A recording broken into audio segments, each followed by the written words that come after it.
গোপন সূত্রে খবর পেয়ে মুর্শিদাবাদের ফারাক্কা ব্লকের নিউ ফারাক্কা 12 নম্বর জাতীয় সড়কে বৃহস্পতিবার রাতে একটি 4 চাকা গাড়ি আটক করে। গাড়িটি তল্লাশি চালিয়ে উদ্ধার হয় বিপুল পরিমাণে গাঁজা।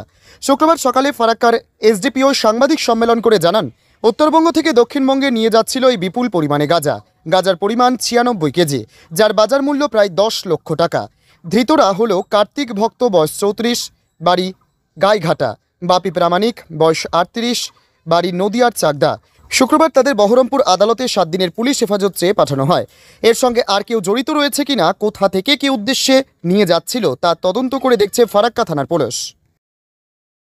ফারাক্কা থানা এবং ক্রাইম সেল জঙ্গিপুর এর কাছে ইনফরমেশন আছে, কিছু সোর্স ইনফরমেশন। তার ফলে আমরা একটি বহরমপুরগামী 4 চাকা গাড়ি, স্মল ভেহিকেল ছিল, সেটাকে যখন আমরা নিউ ফারাক্কা মোড়ে ইন্টারসেপ্ট করি এবং গাড়িটাকে আটক করা হয়। আটক করার পর গাড়িতে 2 জন ছিলেন, তাদেরকে ডিটেন করা হয় এবং গাড়িটাতে সার্চ করে আমরা 96 কেজি গাঁজা পেয়েছি এবং 2টো ব্যক্তি ছিল, তাদেরকে অ্যারেস্ট করা হয়েছে। একজন কার্তিক ভক্ত, বাড়ি গাইঘাটা; একজন বাপি প্রামাণিক, বাড়ি চাকদা। গাঁজাগুলো কোথা থেকে নিয়ে কোথায় যাচ্ছিল? আপাতত এটা মালদা ডিস্ট্রিক্ট আসছিল, নর্থ বেঙ্গল থেকে নিয়ে আসছিল এবং এরা ডেলিভারি করতো বহরমপুর, বা তারপরে ডেলিভারি করার কথা ছিল। তো আমাদের কাছে যেটুকু প্রাইমারি ইনফরমেশন আছে, অ্যাপ্রক্স কস্ট কত?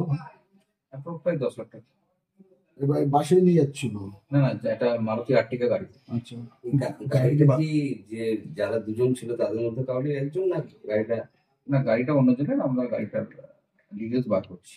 মানে গাড়িতে 2 জনই ছিল, আর কেউ ছিল না? গাড়িতে 2 জনই ছিল। রিমান্ডে কদিন দিচ্ছে? এদেরকে আজকে বহরমপুর স্পেশাল কোর্টে পাঠানো হচ্ছে 7 দিনের পুলিশ রিমান্ড সহ।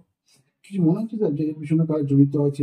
ওটা আমরা তদন্ত করে বা বার করবো, কোথা থেকে নিয়ে এসেছিল, কোথায় ডেলিভারি করতো, ওটা তদন্ত সাপেক্ষ। তদন্তের পরে আমরা ওটা বার করবো। এরা কি গাঁজা পাচার করে না এরা আদৌ এই ব্যবসার সঙ্গে? মানে পাচার মানে তো পুরো এটা তো লিঙ্ক আছে, মানে এক জায়গা থেকে প্রকিওর করে সেটাকে ট্রান্সপোর্ট করে আরেক জায়গায় নিয়ে যায়, সেখান থেকে বড় কোয়ান্টিটিকে ছোট ছোট কোয়ান্টিটিতে ভাগ করে, পুরো একটা র্যাকেট চলে। সো আমরা সেই র্যাকেটটাকে আনাত করার চেষ্টা করছি। কখন অ্যারেস্ট করেছেন? কালকে রাত।